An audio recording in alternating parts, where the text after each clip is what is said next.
안녕하십니까? 한 주 동안 잘 지내셨습니까? 다들 얼굴 좋아 보이십니다. 옛날에 모 대선 후보가 나와서 이런 말을 했습니다. 국민 여러분 행복하십니까?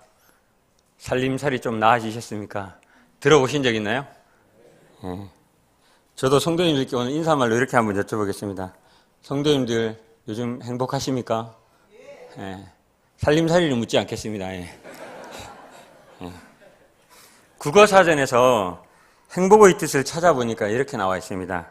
충분한 만족과 기쁨을 느끼는 상태. 요즘 이런 충분한 만족과 기쁨을 누리고 계신가요? 박인자 모치님 한 분 누리고 계시는 것 같습니다. 혹시 요즘에 내가 이런 기쁨과 만족을 누리지 못하고 있다면 무엇 때문일까요? 저는 이 행복하면은 생각나는 분이 한 분 있습니다. 바로 최춘선 할아버지입니다. 들어보신 분 있으신지 모르겠는데 팔복이라는 영상을 통해서 되게 유명해지신 할아버지고 지금은 돌아가셨습니다. 그 할아버지는 맨발로 지하철에 돌아다니면서 알 수 없는 이야기로 이제 전도하셨는데, 그래서 그 할아버지를 쫓아다녔던 한 사람이 여기 우리 대구에 있는 동신교인가 여기 있던 그 젊은 청년이 쫓아다니면서 영상을 찍어서 나온 게 그 팔복이라는 영상인데, 그 할아버지 집을 찾아가서 이제 할아버지한테 이야기를 묻다 보니까 그 할아버지는 어마어마한 부자였더라고요. 그러니까 인천공항이 개발되기 전에 영종도 땅에 거기서 시작부터 끝까지 다 그 할아버지 땅이었다 하더라고요. 그 모든 걸 다 팔고, 할아버지 다 팔고 그냥 복음을 위해서 맨발로 이렇게 하시다가 돌아가셨습니다. 그 할아버지의 아들도 이제 목사님으로 이렇게 지내고 계시더라고요. 그 할아버지가 이런 말씀을 하셨습니다. 세상에 부러운 것이 없고 미운 사람이 없으면 행복한 거다. 세상에 부러운 것이 없고 미운 사람이 없으면 행복한 거다. 참 의미 있는 말이죠. 그렇죠? 이 말씀을 어떤 목사님께서 강단에 나와서 이렇게 예화로 들면서 혹시 세상에 부러운 것 없고 미운 사람 없으신 분 계신가요? 이렇게 질문을 했습니다. 저도 한번 질문해 볼까요? 세상에 혹시 부러운 것이 없고 미운 거 없는 분 우리 팔공로교회 선생님 중에 계시면 손 한번 들어보실까요? 역시 연세가 좀 지긋하신 우리 모치님들하고 자매님이 이렇게 되셨는데, 보통 이제 잘 안 들죠, 그렇죠? 근데 제가 이렇게 하니까 이렇게 들어오셨는데, 그 목사님이 그렇게 질문하니까 그 교회에서 한 분 연세가 아주 지긋하신 분이 이렇게 손을 들었어요. 그래서 목사님이 속으로 이렇게 생각했대요. 야, 저분은 이제 산전수전 다 겪으시고 저런 나이가 많으시니까 이제 모든 걸 다 내려놓으시고 부러운 것도 없고 마음 가운데 참 평안을 얻었구나 이렇게 생각하면서 질문을 했답니다. 비결이 뭡니까? 이렇게 질문을 하니까 그분이 미운 사람 다 나보다 먼저 갔다고. 미운 사람이 없어진 게 이제 마음이 평안을 찾아서 없어진 게 아니라 미운 사람 자기보다 다 먼저 가서 이제 내가 나이가 너무 많이 돼서 미운 사람 지금은 없다고 이렇게 얘기를 하셨다고 합니다. 부러운 것이 없을 때까지 어떤 높은 지위에 올라가거나 아니면 무엇을 소유하려고 하지 말고, 그리고 미운 사람이 다 가버릴 때까지 미워하면서 기다리지 마시고 우리를 구원하시고 영혼을 약속하신 우리 하나님으로 늘 만족하면서 내가 어떤 사랑으로 용서받은 자를 늘 생각한다면 우리 가운데 이렇게 늘 만족과 기쁨이 충만할 것 같습니다. 이런 마음이 항상 우리 가운데 있기를 바라면서 오늘 말씀을 통해서 들으면서 우리 하나님 말씀에 귀를 기울여서 우리 가운데 이런 기쁨이 늘 흘러넘치는 그런 시간이 되었으면 좋겠습니다. 오늘 본문은 로마서 2장 1절부터 16절입니다. 다 같이 찾고 난 후에 저와 같이 교독하시겠습니다.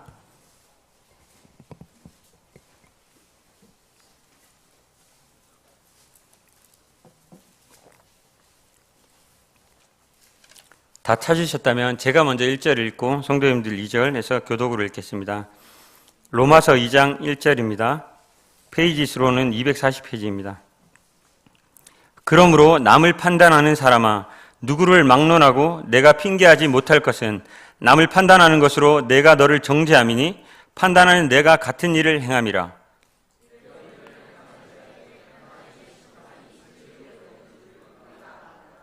이런 일을 행하는 자를 판단하고도 같은 일을 행하는 사람아, 내가 하나님의 심판을 피할 줄로 생각하느냐?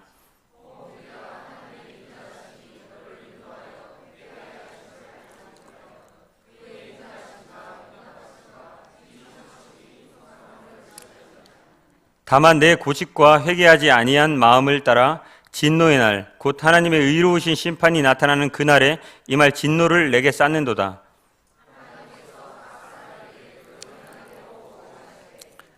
참고 선을 행하여 영광과 존귀와 썩지 아니함을 구하는 자에게 영생으로 하시고,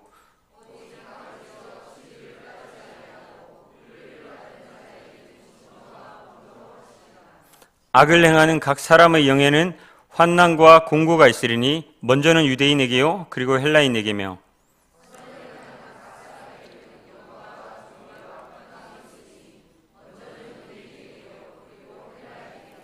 이는 하나님께서 외모로 사람을 취하지 아니하심이라.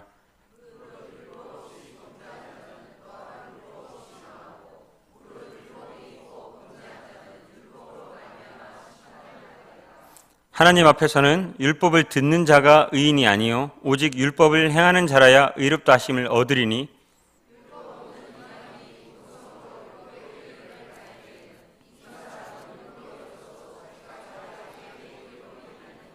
이런 이들은 그 양심이 증거가 되어 그 생각들이 서로 혹은 고발하며 혹은 변명하여 그 마음에 새긴 율법의 행위를 나타내느니라.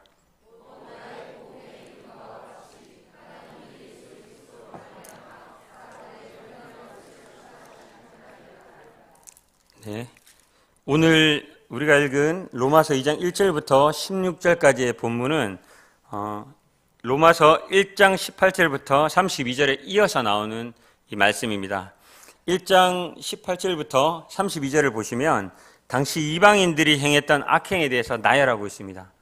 그러고 난 다음에 그들은 하나님을 알만한 것들을 그들 가운데 보이셨음에도 불구하고 하나님을 영화롭게도 아니하고 감사하지도 아니하고 썩어질 우상들을 만들고 정욕적인 삶을 살았고 온갖 불의한 일들을 행했습니다. 사도 바울이 그러한 내용을 이 성경에 기록하면서 낱낱이 이야기했습니다. 그 악행이 극에 달아서 그러한 그들은 그러한 자기들이 한 일을 옳다고 하고 다른 사람들도 그 일을 행한 것까지 옳다고 하는 것까지가 1장 32절에 사도 바울이 이방인들의 행위에 대해서 이야기한 것입니다. 이것을 듣고 있는 이것의 수신자 중에 유대인들은 이 이야기를 들으면서 어떤 생각을 했을까요? 유대인들은 아마 맞장구를 쳤을 겁니다. 맞다. 이방인 저들 죽어서 마땅하다. 저렇게 악행을 저지르고도 저들이 살 수 있겠냐 하면서 손가락질을 했을 것입니다.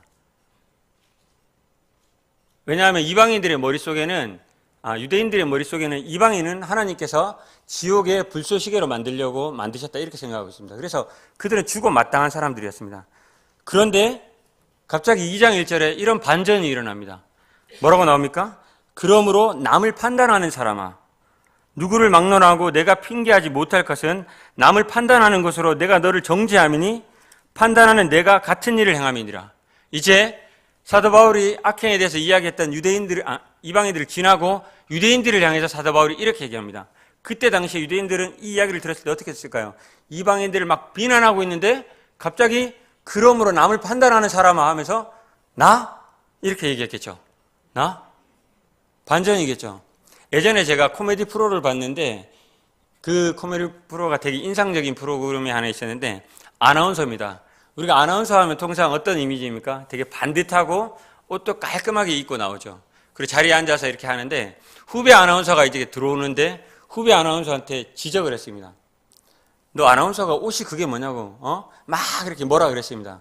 그리고 난 다음에 막 혼을 내고 있는데 그 후배 아나운서가 막 너무 질타를 받고 이렇게 좀 의기소침해서 이렇게 가고 있는데 다시 카메라가 그 선배 아나운서를 비추고 난 다음에 선배 아나운서가 혼내고 난 다음에 일어서서 나가는데 선배 아나운서의 하의는 반바지였던 겁니다. 그러면서 이제 어처구니 없는 그런 이제 장면이 나오면서 웃음 포인트를 유발했는데 지금 이와 같은 경우죠. 유대인들이 이방인들을 향해서 맞아. 저 죽어도 마땅해. 지옥의 불쏘시개들. 이러고 있는데 사도 바울이 그러므로 너 남을 판단하는 사람아. 이렇게 나? 이렇게 되겠죠. 지금 그 장면입니다.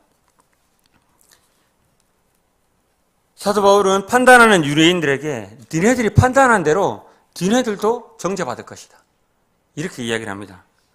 네가 판단하는 그 일 너는 하지 않느냐라고 얘기합니다.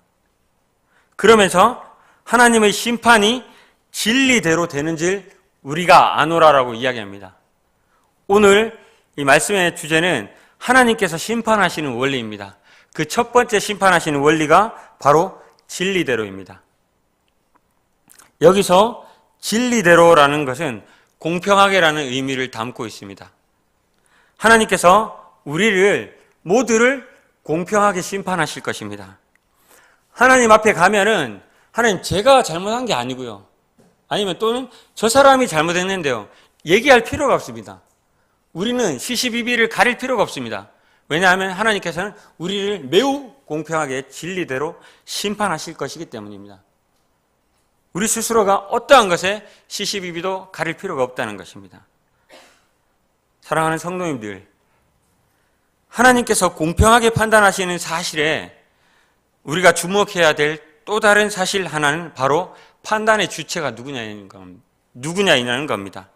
여기서 판단의 주체는 누구입니까? 바로 하나님이십니다. 어떤 지하철에서 이런 일들이 있었습니다. 지하철 안속에서 두 아이가 막 뛰어놀았습니다. 너무 정신없이 뛰어놀았습니다. 나머지는 이렇게 다 앉아 있었죠. 근데 아버지가 아이를 말릴 생각도 안 합니다. 아이들이 너무 정신없이 뛰어노는데도 아버지는 뭔가 넋이 나간 사람처럼 이렇게 앉아 있었죠.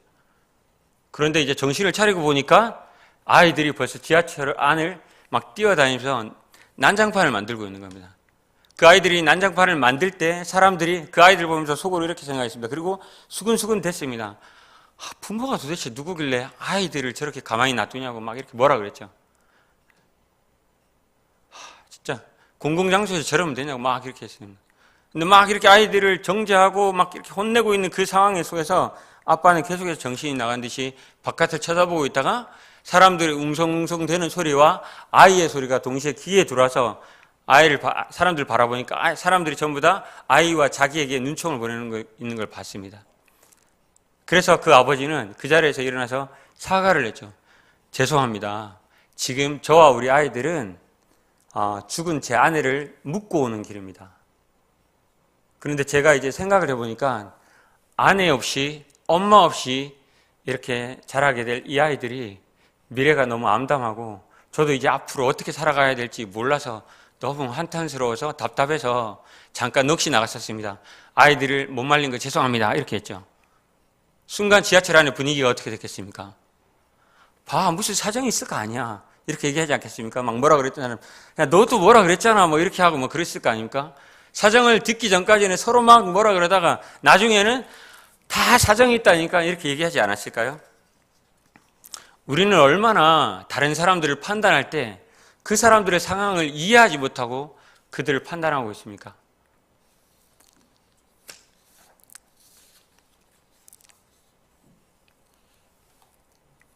인터넷에서 이런 시가 하나 있어서 제목은 진짜 무서운 사람입니다. 새벽 기도에 한 번도 빠지지 않고 참석하는 집사님의 눈길, 40일 금식 기도하시는 권사님의 눈길, 크고 성도수가 많은 교회의 목사님의 눈길, 11조를 꼬박꼬박 내는 신자의 눈길, 신학 박사 학위를 받은 사람의 눈길, 큰 교회에 다니는 신도들의 눈길. 인터넷에서 보시는데 진짜 무서운 사람입니다. 왜 이 사람들의 눈길이 그렇게 무서울까요? 이렇게 눈 째려보고 이렇게 다녀서 그런 걸까요? 아마 이런 의미겠죠. 나는 이만큼 바른데 다른 사람들은 이렇게 하는 그런 뜻에서 이 진짜 무서운 사람이라고 하지 않았을까요?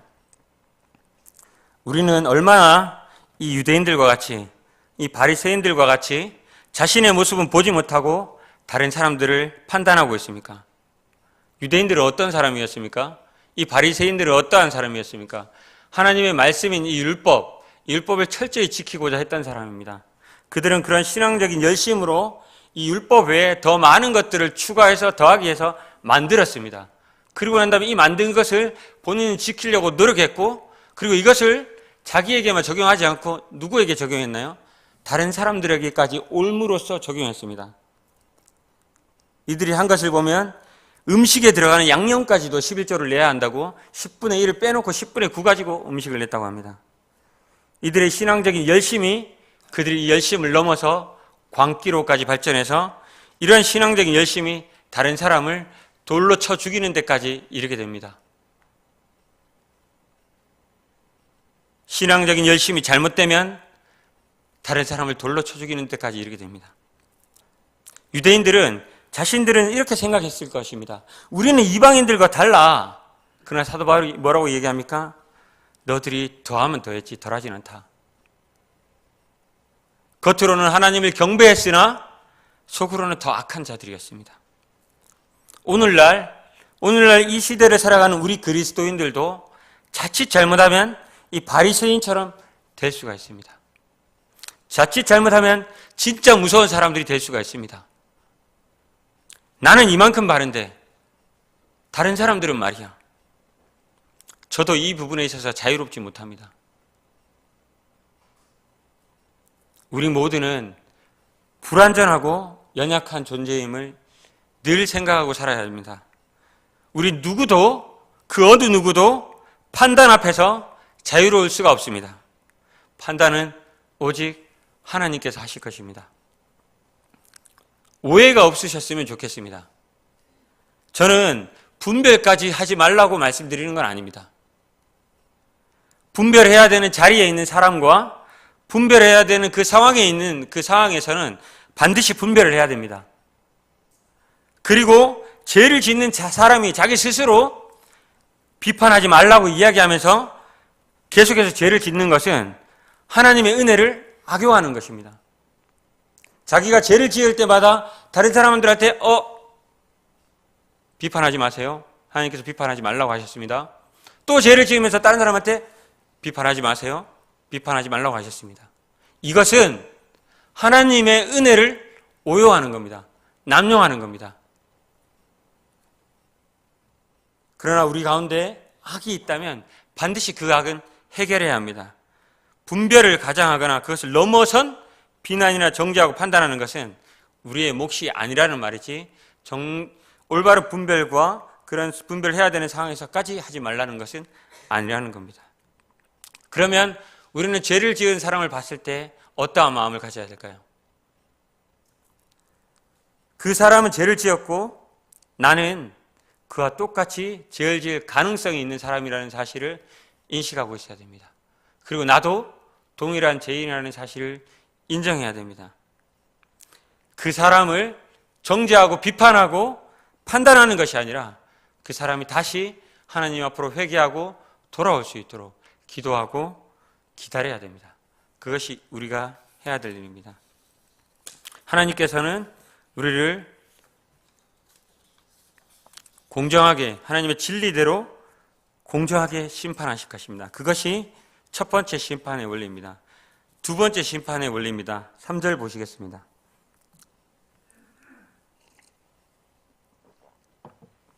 이런 일을 행하는 자를 판단하고도 같은 일을 행하는 사람아, 내가 하나님의 심판을 피할 줄로 생각하느냐? 두 번째 하나님께서 심판하시는 원리는 피할 수 없다는 것입니다. 히브리서 9장 27절에 한 번 죽는 것은 사람에게 정하신 것이요 그 후에는 심판이 있다라고 했습니다. 아모스 9장을 한번 같이 찾아보시겠습니다. 아모스 9장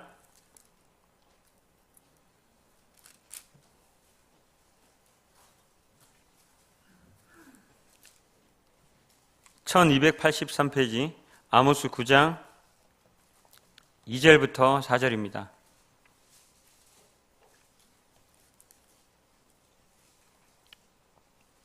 하나님의 심판은 피할 수 없다라는 것을 위해서 이야기를 하면서 아모스 선지자가 하나님의 심판에 대해서 이렇게 이야기하고 있습니다. 9장 2절부터 4절입니다.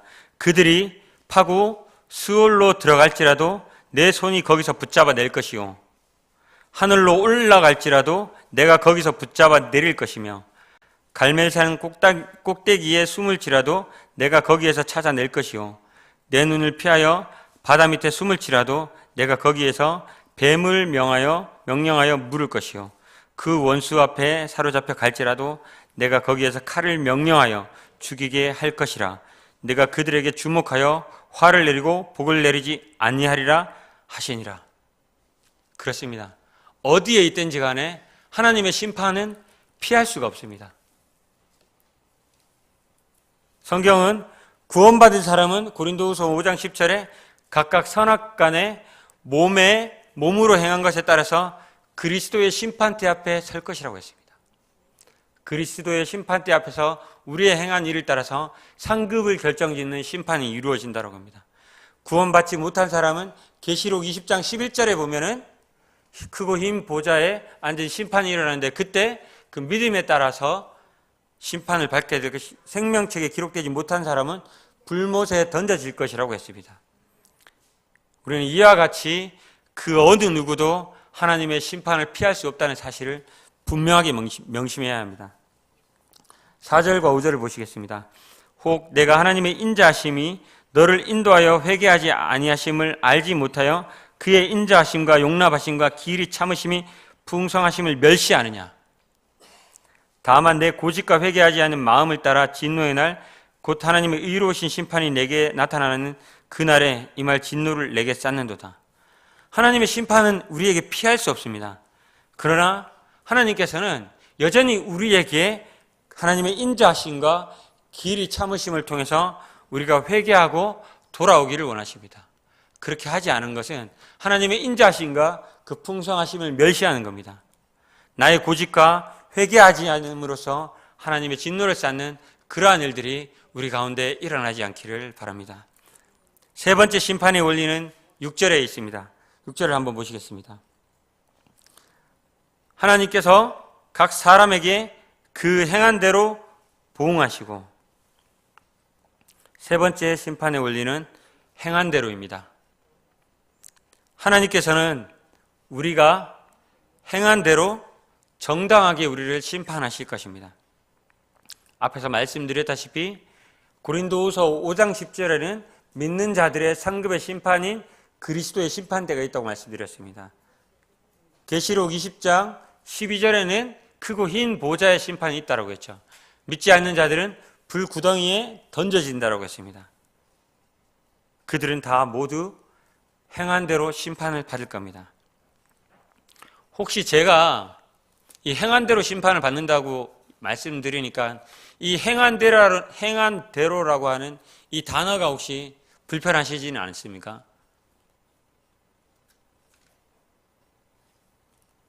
제가 이렇게 행한 대로라고 얘기하니까 구원의 조건으로서 행한 대로라고 우리가 많이 알러지 반응을 일으키는데 그 조건으로 혹시 이야기하는 것 같아서 행한 대로 하니까 좀 혹시 불편한 그런 느낌을 받으시는 분들은 없습니까? 저는 분명하게 이야기합니다. 성경에서 말하는 진리는 우리의 구원과 우리의 행위와는 절대 상관이 없습니다. 우리는 오직 믿음으로 말미암아 구원을 받게 됩니다. 받았습니다. 그리고 믿음으로 말미암아 구원을 받을 것입니다. 그런데 제가 행한 대로 심판을 받는다고 하니까 어떤 의미에서 그런 말을 하냐? 이런 의미입니다.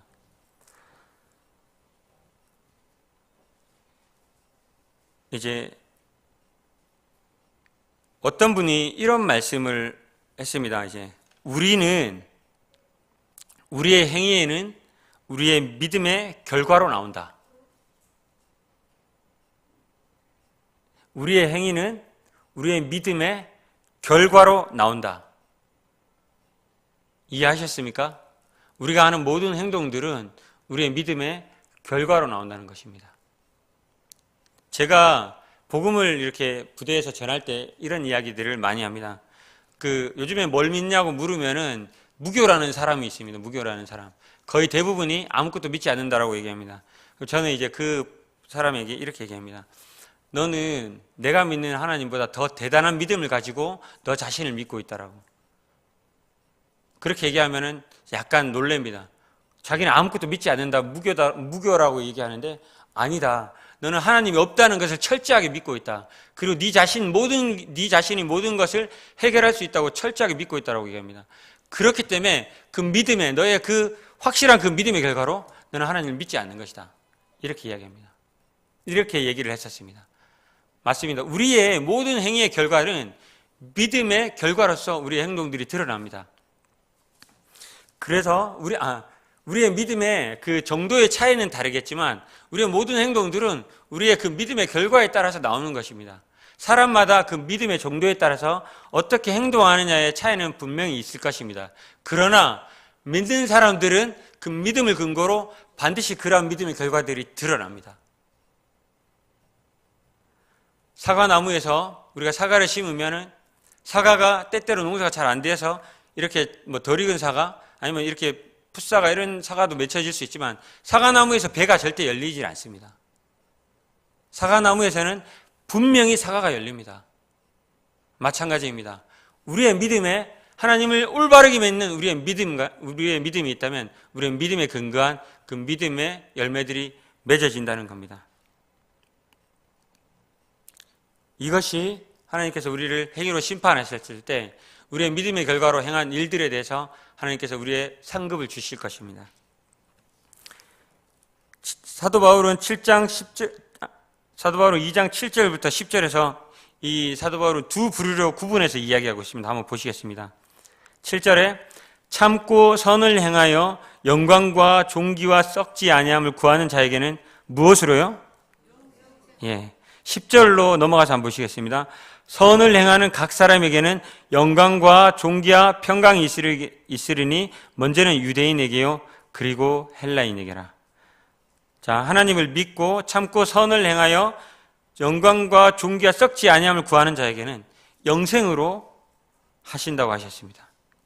그리고 그들에게는 선을 행하는 각 사람에게는 영광과 존귀와 평강이 있다라고 했습니다. 그러나 반대로 8절과 9절에 보면은 오직 당을 지어 진리를 따르지 아니하고 불의를 따르는 자에게는 뭐가 있다고요? 진노와 분노. 그리고 9절에 보면 악을 행하는 각 사람의 영에는 환난과 공고가 있으리니 먼저는 유대인에게요 그리고 헬라인에게며. 동일한 병행되는 구절이죠. 여기서 유대인에게요 헬라인에게라 하는 것은 이거를 구분 짓는다기보다는 우리가 헬라인에게라고 하면 성경에서 헬라인이라고 하면 이방인들을 대표합니다. 우리 복음이 우리에게 들어왔을 때 하나님께서 먼저 유대인들을 택하시고 사도 바울을 통해서 이방인들에게 복음이 전해졌죠. 그런 순서적인 것들을 의미하는 것이지 이것을 차별하거나 구분하는 것이 아닙니다. 하나님께서는 우리를 이 세 번째 심판에 올린 행한 대로 우리를 심판하실 것입니다. 네 번째 심판의 원리는 차별 없이입니다. 11절입니다.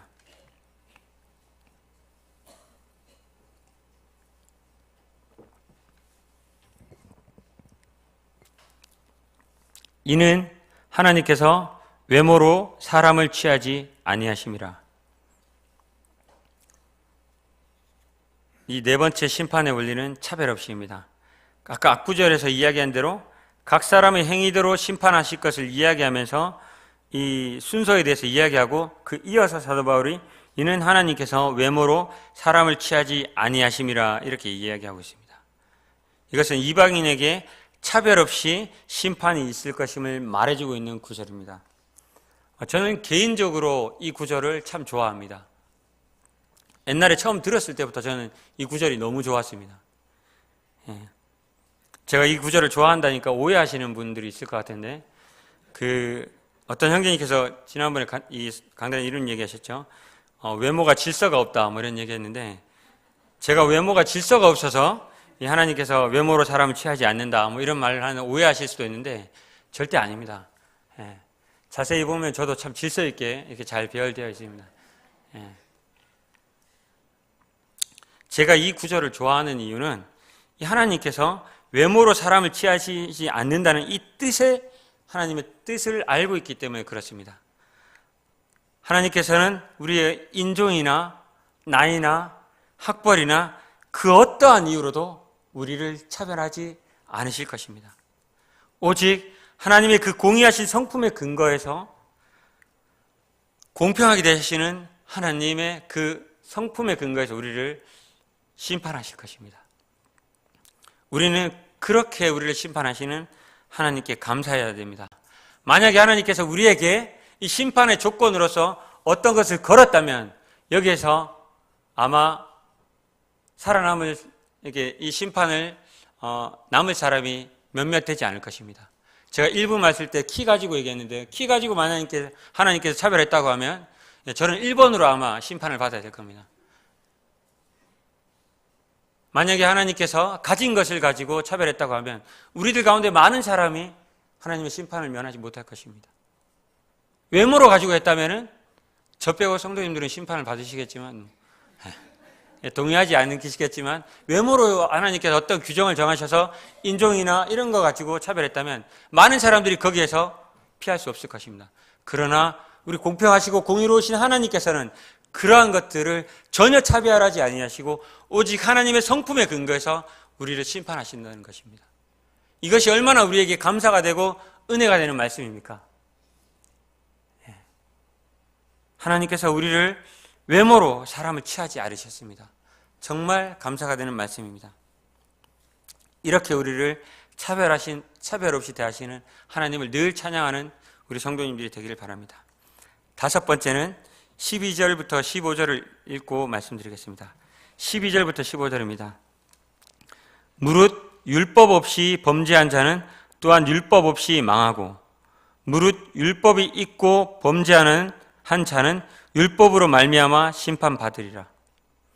하나님 앞에서는 율법을 듣는 자가 의인이 아니요 오직 율법을 행하는 자라야 의롭다 하심을 얻으리니 율법 없는 이방인이 번성으로 율법의 일을 행할 때에는 이 사람은 율법이 없어도 자기가 자기에게 율법이 되나니 이런 이들은 그 양심이 증거가 되어 그 생각들이 서로 혹은 고발하여 혹은 변명하여 그 마음에 새긴 율법의 행위를 나타내느니라. 다섯 번째 심판의 원리는 예외가 없다는 것입니다. 12절에는 율법 없이 범죄한 자는 어떻게 된다고요? 율법 없이 망하고 율법이 있고 범죄한 자는 율법으로 말미암아 심판을 받는다라고 말하고 있습니다. 율법의 중요한 기능이 무엇입니까? 죄를 깨닫게 하는 것입니다. 그런데 이와 같은 율법은 유대인에게 주어져서 유대인들은 이 율법을 통해서 죄를 깨닫게 되었습니다. 그리고 심판받게 되었습니다. 그렇다면 이 율법을 받지 않은 이방인들은 이 심판에서 자유로울까요? 이렇게 얘기하면 맞을까요? 하나님, 저희는 율법을 받지 않았습니다. 그래서 제가 죄인지 모르고 지었습니다. 그래서 하나님, 저희를 심판하신 건 부당합니다. 이렇게 얘기할 수 있을까요? 14절과 15절에서 사도 바울은 이렇게 설명합니다. 율법 없는 이방인이 본성으로 율법의 일을 행할 때에는, 율법이 없는 이방인이 뭘로요? 본성으로 율법의 일을 행할 때에는 이 사람은 율법이 없어도 자기가 자기에게 그것이 율법이 된다고 합니다. 그러면서 15절에 이런 이들은 무엇이요? 그 양심이 증거가 되어서 그 생각들이 서로 혹은 고발하며 혹은 변명하여 그 마음에 새긴 율법의 행위를 나타내니라. 이들에게 무엇이 주어졌습니까? 양심이 주어졌습니다. 우리에게 양심이 주어졌습니다. 1장에 보면은 하나님께서, 로마서 1장에 보면 하나님께서 하나님을 알만한 것들을 다 나타내 놓으셨다고 했습니다. 자연에 다 계시하셨다고 했죠. 그리고 하나님께서 우리를 창조하실 때 어떠한 모습으로 우리를 창조하셨습니까?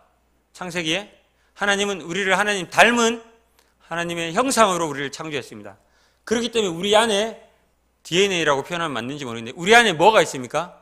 무엇이 옳고 그르고를 분별할 수 있는, 오직 사람만이 할 수 있는 그것이 우리 안에 있습니다.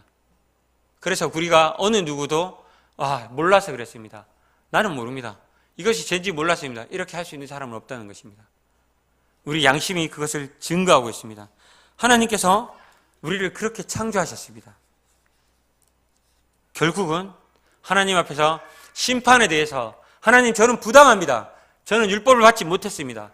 라고 이야기할 수 있는 사람은 아무도 없다는 것입니다. 그것이 다섯 번째 심판의 원리, 예외는 없다는 것입니다. 마지막으로 16절입니다.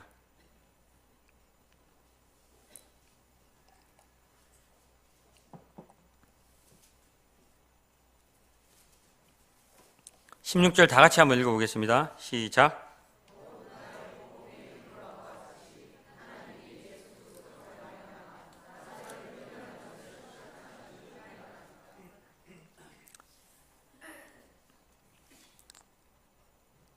예수 그리스도로 말미암아 사람들의 은밀한 것을 심판하시는 그날이라. 여섯 번째 심판의 원리는 은밀한 것까지도 심판하신다는 겁니다. 앞에서 제가 잠깐 말씀드렸는데 유대인들은 이 율법을 철저하게 지키고자 했습니다. 그래서 이 율법을 어떻게 했다 그랬죠? 세분화했습니다. 자기들이 혹시라도 지키지 못할 것이 있는가 싶어서 잘 지키려고 세분화했습니다.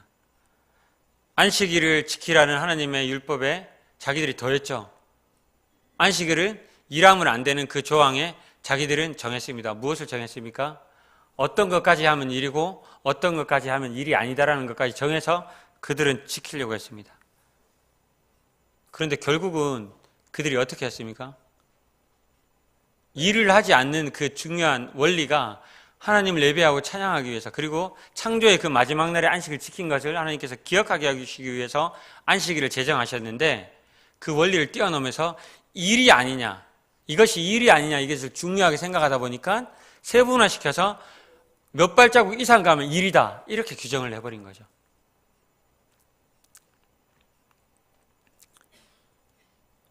예전에 했던 모 교단에서, 이 안식일을 철저하게 지키는 이 모 교단에서 이런 일이 있었습니다. 이 무슨 활동을 하다가 너무 목이 말라서 음료수를 사러 가야 됩니다. 교회에서 지금 음료수를 사러 가야 됩니다. 그래서 사러 가려고 하니까 안식일을 철저하게 지키는 교단이다 보니까 슈퍼가 너무 좀 원거리에 있다 보니까 그 음료수를 사러 가면은 죄가 되는 겁니다. 그래서 음료수를 먹고 싶은데 가면 죄가 되니까 안식일을 범하게 되는 거기 때문에 갈 수가 없는 상황이었죠. 그래서 어떻게 했습니까? 그 한 분이 이렇게 얘기했습니다. 우리 가운데 가장 믿음 없는 사람이 음료수를 사러 가자, 이렇게 이야기를 했습니다. 그래서 한 명이 지정됐죠. 네가 가장 믿음이 없으니까 네가 가서 음료수를 사와라. 참 웃기다고 얘기하면 그런가요? 안식일의 근본적인 원리를 뛰어넘어서 이것이 죄냐 아니냐를 규정하다 보니까 이런 일까지 있는 거죠. 드러나는 것에 대해서만 이것이 죄다 아니다, 행동하는 어떤 보이는 부분만 이것이 죄가 아니다, 이것을 생각했었고 그것을 범하지 않으려고 하다 보니까 이러한 일들이 일어났죠. 예수님께서는 우리에게 새로운 가르침을 주셨습니다. 간음한 죄를 새롭게 정의하셨죠. 이스라엘 백성들이, 유대인들이 생각했던 간음은 무엇입니까? 다른 여인을 취하는 것이었습니다. 예수님께서는 그것을 새롭게 우리에게 가르치셨는데 어떠한 사람이 간음한 자라고 했습니까? 마음에 음욕을 품는 자마다, 음욕을 품고 여자를 보는 자마다 어떻게 했다고요? 이미 간음했다고 가르치셨습니다. 이 가르침을 통해서 우리가 알 수 있는 것은 드러난 것뿐만 아니라 우리 마음에 품은 은밀한 죄까지도 하나님의 심판의 대상이 된다는 사실을 우리가 알 수 있습니다. 사람들은 모를 수 있습니다. 심지어는 제 가족도, 심지어는 부모님도, 저랑 제일 친한 친구들도 모를 수가 있습니다. 내가 무슨 생각을 하고 무슨 말을 하는지, 어떠한 마음에서 그렇게 하는지 모를 수가 있습니다. 그러나 이 사실을 잊지 마시기 바랍니다. 하나님은 다 알고 계십니다. 그리고 하나님은 그것을, 그 은밀한 것까지 우리를 심판하실 것입니다.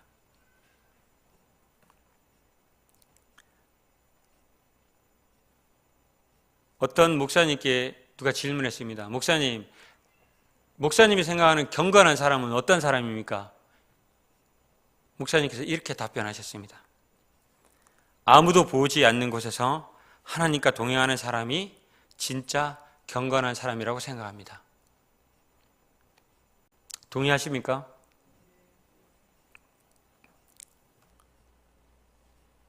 우리가 겉으로 경건한지 은밀한 장소에서만 경건하지 않고 겉으로만 경건한지 하나님께서는 아십니다.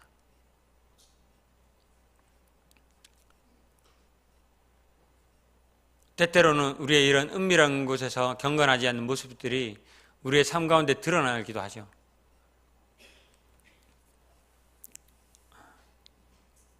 CTI 강의를 요즘에 듣고 있는데 그 강의에서 어떤 목사님이 아니라 어떤 형제님께서 이걸 언급하셨습니다.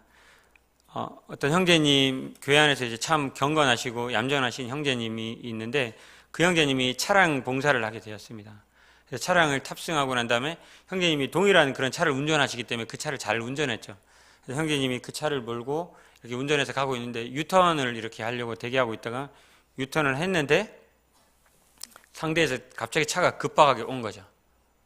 이렇게 차가 급박하게 오니까 이 형제님께서 유턴하다 갑자기 서가지고 참 이렇게 당황했죠. 보통 어떻게 합니까? 당황하면 아유 참 바쁘신가 봐요. 참 그렇게 하실 수도 있죠. 허허허 이렇게 하십니까? 예, 그렇게 하는 게 정상인데 이 형제님이 평상시에 이제 하시던 그런 언어가 이렇게 나왔다고 합니다. 뭐 10원짜리부터 시작해서 80원까지 이렇게 해서 뭐 다양한 동전들이 이렇게 오르내리면서 이렇게 막 나왔다고 합니다. 뒤에 타 있는 성도님들이 많이 당황했죠. 형제님이 평상시 보던 모습이 아니었는데 형제님이 자기도 모르게 이 핸들을 잡고 있다가 그러한 모습이 드러나 버린 겁니다. 형제님이 계속 그 얘기를 하고 있는데 옆에 타고 있다는 걸 의식하지 못하고 있다가 갑자기 바라봐서 쎄한 분위기가 있으니까 성도들이 있다는 걸 알게 되었죠. 회복 불가능하겠죠. 네. 형제님이 어떠한 일을 하더라도 형제님은 참 유창하게 10원짜리 언어를 구상하시는 분이구나 이런 게 머릿속에 내리에 박혀 있겠죠. 우리는 그렇습니다. 우리는 이 겉으로 드러나는 부분에 있어서는 참 잘할지 모릅니다. 그런데 은밀한 곳에서 우리가 어떻게 하는지를 보면 그 사람이 정말로 경건한지 안 한지를 알 수가 있습니다. 저는 말씀을 준비하면서 이 부분에 대해서 이야기하면서 정말 너무나 부끄러웠습니다. 하나님 앞에 가게 됐을 때 하나님께서 저의 모든 옛날에 제가 주일학교 때 이랬어요. 제가 천국에 가면 하나님께서 제 영상을 다 튼다고 이렇게 하십니다. 그리고 제 일어나는 모든 일은 영상을 다 틀면 온 성도들이 다 같이 보고 있는다고 이야기합니다. 저는 그 영상이 일어나면은 눈을 좀 감아주시기 바랍니다. 너무 부끄러워서 같이 볼 수가 없을 것 같습니다. 전 이 부분에 있어서 자유로울 수가 없습니다. 그런데 제가 이 부분에 있어서 강단에 나와서 이렇게 이야기하면 니나 잘해라고 얘기할지도 모릅니다. 근데 제가 그럼에도 불구하고 이 이야기를 드리는 것은 하나님께서 우리의 은밀한 것까지도 보신다는 것을 말씀드리고 싶어서입니다. 진정으로 경건한 사람은 하나님이 보시든 보지 않든 하나님께서 늘 보고 계십니다. 성도들이 보시든 보지 않든 그 자리에서 경건한 사람입니다. 우리가 분명히 잊지 말고 기억해야 될 것은 하나님께서 우리의 은밀한 것까지 심판하신다는 것입니다. 우리 성도들이 어디에 있든지 간에 성도로서의 모습이 드러나기를 원합니다. 하나님의 선한 간증이 우리의 삶 가운데 드러나기를 원합니다. 내가 모르는 사람이 있는 곳에서는 나는 다른 사람이고 교회에만 오면은 신령한 사람이고 이러한 이중적인 삶을 사시지 마시기 바랍니다. 하나님께서는 우리의 은밀한 부분까지도 보신다는 겁니다. 진정으로 경건한 사람이 되는 우리 팔공로 교회 성도님들이 되기를 바랍니다. 오늘 저는 로마서 2장 1절부터 16절을 통해서 하나님께서 심판하는 치르는 원리에 대해서 6가지로 살펴보았습니다. 첫 번째는 진리대로 공평하게 심판하신다는 것입니다. 두 번째는 하나님의 심판은 어느 누구도 피할 수 없다는 것입니다. 그리고 세 번째로 하나님께서는 우리가 행한 대로 심판하시는 것이라고 말씀드렸습니다. 네 번째는 하나님께서는 어느 누구도 그가 가지고 있는 어떠한 것에 따라서 심판하지 않게 차별 없이 우리를 심판하신다는 것입니다. 그리고 하나님의 심판에는 어느 누구도 예외가 없습니다. 마지막으로 하나님께서는 우리를 은밀한 것까지 심판하신다는 것입니다. 하나님께서 우리를 반드시 심판하실 것입니다. 우리는 그 심판이 우리에게 있다는 것을 알게 되었습니다. 우리 가운데 어느 누구도 이 심판을 피할 수가 없습니다.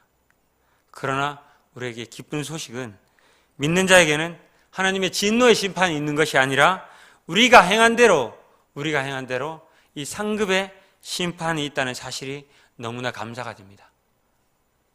이와 같은 심판의 진리가 믿음 안에 있는 우리에게는 우리가 이제 이 상급을 향해서 달려갈 수 있는 큰 계기가 되길 바라고, 또한 이런 우리에게 영원한 형벌의 심판이 없는 것에 대해서 늘 감사하는 기도 제목이 되길 바랍니다. 그렇게 되어서 늘 하나님 안에서 열심을 내면서 살아가는 우리 팔공로 교회 성도들이 되기를 바라면서, 아직까지도 하나님을 믿지 않는 분들이 이 자리에 계시다면 하나님을 믿음으로써 이 하나님의 진노의 영원한 불못의 심판을 우리와 같이 면하시기를 간절히 바라겠습니다. 기도하고 마치겠습니다.